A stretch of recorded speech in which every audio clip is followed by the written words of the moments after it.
እስር ቤት አንገባም። እንገባለን፣ መግባታችን አይቀርም። አንገባም አልኩሽ እኮ እማዬ። 23 ሚሊዮን ብር አለሽ።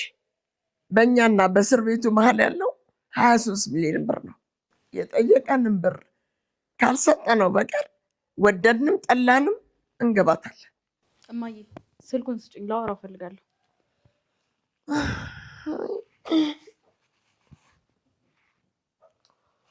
እስቲ ከሆነልሽ ከተሳካልሽ እዚህ ላይ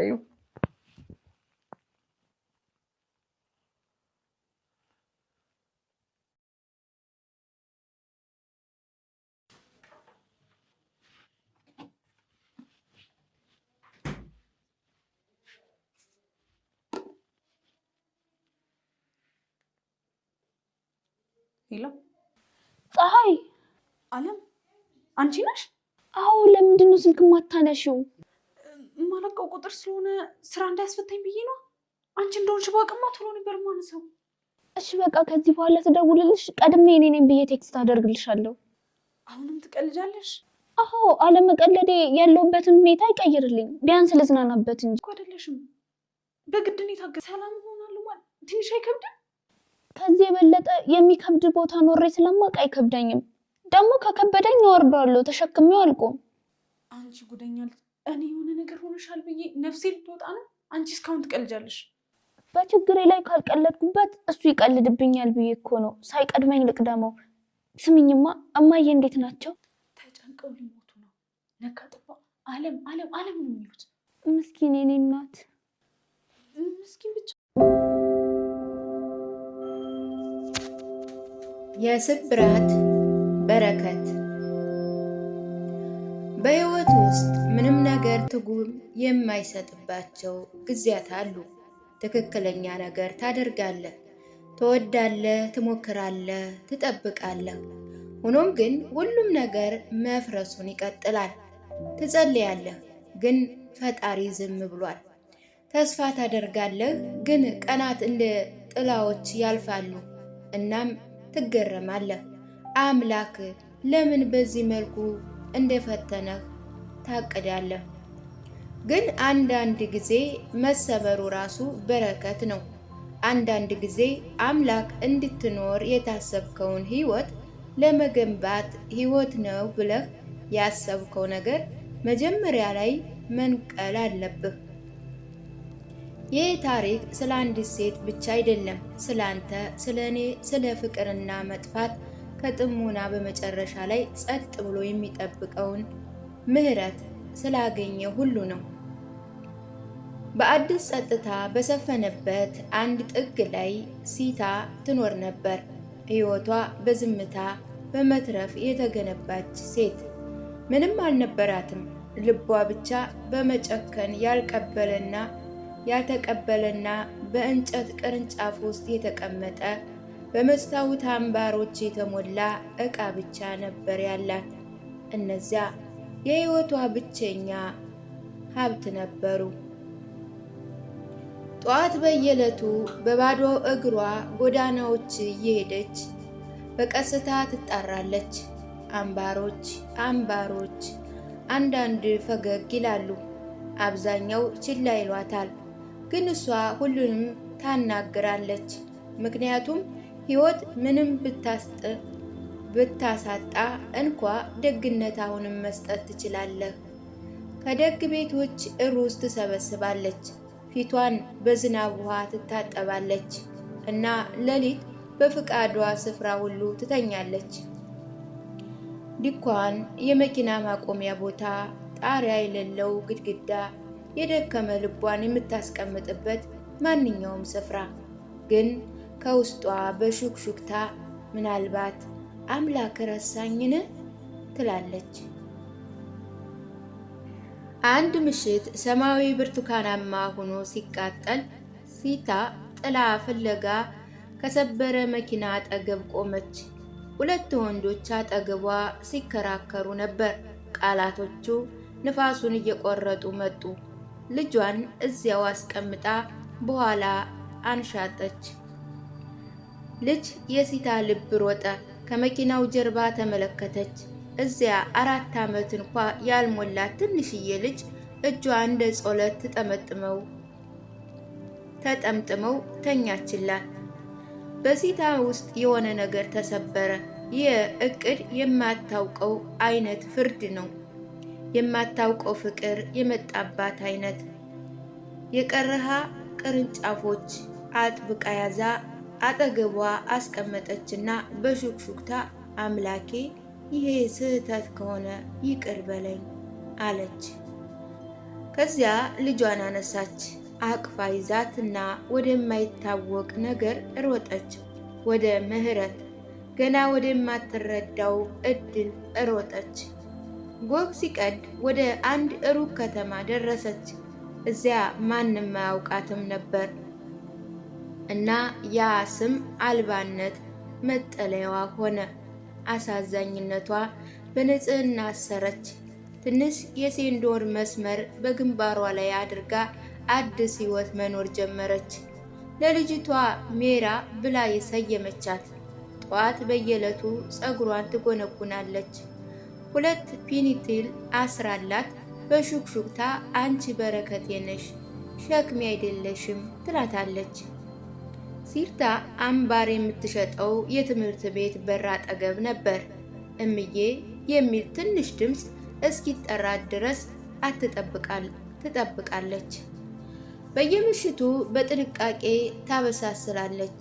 ሜራ በትንሽ እጆቿ ስትበላ እየተመለከተች ነፍሷን እንደምትመግብ ያህል አንዳንድ ጊዜ ውጭ ትቀመጣለች።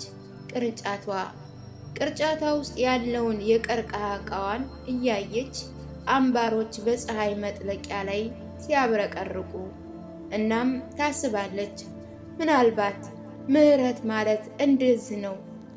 ወርቅ ሳይሆን ምቾት ሳይሆን የሚወደድ ሰው መኖር። ሲታ በሕይወቷ ውስጥ ለመጀመሪያ ጊዜ ሳቀች። ሳታስመስል ሁሉም ልብ በድብቅ የሚናፍቀውን ተሰማት፣ ለአንድ ሰው በሆነ ቦታ መሆን። ግን ምህረት ብዙውን ጊዜ በፈተናዎች ተጥለቅልቀው ይመጣሉ።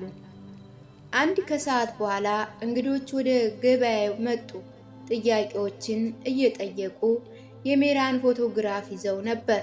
እሷን ይፈልጓት ነበር። የሲታ ሰውነቷ ቀዝቃዛ ትንፋሽ ጠፋ። መላው ዓለሟ ልጇ፣ ምክንያቱም ሊወስዱባት ነው። ሜራን ይዛ የቀርከሃ ቅርጫቷ በኃይል እየተወዛወዘ በህዝቡ ውስጥ ሮጠች። እግሮቿ ደሙ፣ ግን አልቆመችም። በመጨረሻ ከዚያ ቀድሞ ብዙ ምሽቶች ተኝታበት በነበረው አሮጌ አውቶቡስ ውስጥ ተደበቀች። የትኛውን ልጅ አጥብቃ ይዛት ከተሰበረ መስኮት የኔ ነች እባካችሁ አትውሰዱብኝ፣ ልጄ ነች ብላ ጮኸች። ድምጿ ድምፅ ብቻ አልነበረም፣ በአንድ ጊዜ የሚጮህ ያልተመለሱ ጸሎቶች ሁሉ ነበረ። ውጭ ህዝቡ ተሰብስቦ ነበር። ከዚያም ሁሉን ነገር የሰባበረ ድምፅ መጣ። የሴት ለቅሶ፣ እባካችሁ ልጄን ስጡኝ። በየቦታው እየፈለግኳት ነበረ። ሲታ ሜራን አየቻት። ትንሽ ጣቶቿ፣ ትንሽ ፈገግታዋ፣ ብቸኝነቷን የፈወሱ ሙቀት፣ እንባ አይኖቿን አደብዝዘው በሹክሹክታ አምላኪ ሆይ በዚህ መልኩ የምትሰብረኝ ከሆነ ለፍቅር ይሁን አለች። ቀርፈፍ ብላ ከአውቶቡሱ ወጣች። እግሮቿ ተንቀጠቀጡ፣ ግን ነፍሷ አልተቃወመችም። ሁለቱ ሴቶች ተፋጠጡ። ሁለቱም እናቶች፣ አንዷ በደም አንዷ በምህረት። እናቷ ተንበርክካ ሕይወቴ ነች እባክሽ እያለች አለቀሰች። ሲታ እሷን አየቻት። አይኖቿ ያበጡ፣ ድምጿ የተንቀጠቀጠና በቀስታ አለች፣ ዓለምሽን ለመስረቅ አልወሰድኳትም፣ የኔን ዓለም ለመታደግ ወሰድኳት አለቻት። ሴትየዋ በእንባ እየተናወጠች አይደለም ሁለታችንም አንዳልሽን አለች። ሲታ ከንፈሯ እየተንቀጠቀጠ በሹክሹክታ ምናልባት አምላክ ሊለያየን አልፈለገ ይሆን? ምናልባት ይቺ ትንሽ ነፍስ ፍቅር በእውነት ምን ማለት እንደሆነ እንድታስተምረን ብቻ ፈልጎ ይሆን አለች። ሴትየዋ ሲታን አቀፈቻት። እናም ሲታ ለመጀመሪያ ጊዜ ዲሃ ሆና አልተሰማትም። በስቃይ በምህረት በአምላክ ራሱ የተመረጠች ሆና ተሰማት። ከሄዱ በኋላ የሲታ ዓለም ባዶ ሆነ። ሌሊቶች እንደገና ረጅም ሆኑ። መንገዱ ጸጥ አለ። የቀርቃ ቅርንጫቷ አጠገብ ተቀምጣለች። የሜራ ሳቅ አሁንም ያለበት ያህል ባዶውን ዕቃ ትነካካለች። አምባር መሸጥ አቆመች። ለሳምንታት ሰውነቷ በሕይወቷ ነበር፣ ግን ነፍሷ ወደ ሌላ ቦታ ሂዷል። አንዳንድ ጊዜ ሰማይን ትመለከታለች እና በሹክሹክታ አምላክ ልትወስደው ብቻ ፍቅርን ሰጠኸኝ፣ መቆየት ካቻልኩኝ ለምን ቤት አሳየኸኝ ትላለች። ግን ሐዘን ለሄደ ፍቅር መሄጃ ቦታ መፈለግ ብቻ ነው እና አምላክ ሁል ጊዜ ይሰማል፣ በዝምታ ቢሆንም። ከሳምንት በኋላ ለስላሳ ማንኳኳት ቀሰቀሳት። በሩን ስትከፍተው ሜራ ፈገግ ብላ ቆማለች። ከኋላዋ እናቷ የፍራፍሬ ቦርሳ ይዛለች። ትናፍቅሻለች አለቻት ሴትየዋ። እጅግ በሚያስፈልግ ጊዜ የእናት ፍቅር ሰጥተሻት አሁን የኛ ቤተሰብ ነሽ። ሜራ ወደ ሲታ እቅፍ ሮጠች እና ለአፍታ ስቃይዋን ሁሉ ጠፋ። ምሽት ላይ አብረው ውጭ ተቀመጡ። ሁለቱ ሴቶች ሻይ እየጠጡ ልጇ ከሲታ የቀርከሃ ቅርጫት ባሉ አምባሮች እየተጫወተች፣ እናም በዚያ ጸጥታ በሰፈነበት ጀንበር መጥለቅ ላይ ሲታ በመጨረሻ የሆነ ነገር ተረዳች። አምላክ ሲሰባብር በረከትን እያነሳ አይደለም፣ ከምትገምተው በላይ መውደድ የምትችለውን አቅምን እየገለጠ ነው። ሕይወት ወዴት እንደምትወስድ ሁል ጊዜ አታውቅም። አንዳንድ ሰዎች ለምን እንደሚሄዱ፣ ለምን ህልሞች እንደሚፈርሱ፣ ለምን ጸሎቶች ያልተመለሱ እንደሚመስሉን ሁል ጊዜ አትረዳም። ግን ይህን አስታውስ፣ እያንዳንዱ የልብ ስብራት፣ እያንዳንዱ የተዘጋ በር ታላቅ የሆነ ነገር መሸከም የምንችልበትን የራስን ስሪት እየቀረጸ ነው። የአምላክ ዝምታ አለመኖሩ አይደለም፣ እሱ አሁንም ማየት በማትችለው መንገድ ነፍስን እንደገና እየገነባ መሆን ድምፅ ነው። ሲታ ሁሉንም ነገር አጣው ብላ አሰበች፣ ግን ሰላምን፣ ዓላማንና ምክንያት ያለሽ ፍቅርን አገኘች። እና ምናልባት ሕይወት ይህ ነው፣ የምትፈልገውን ማግኘት ሳይሆን በምታጣው ነገር አማካኝነት እንድትሆን የታሰበች መሆን ነው።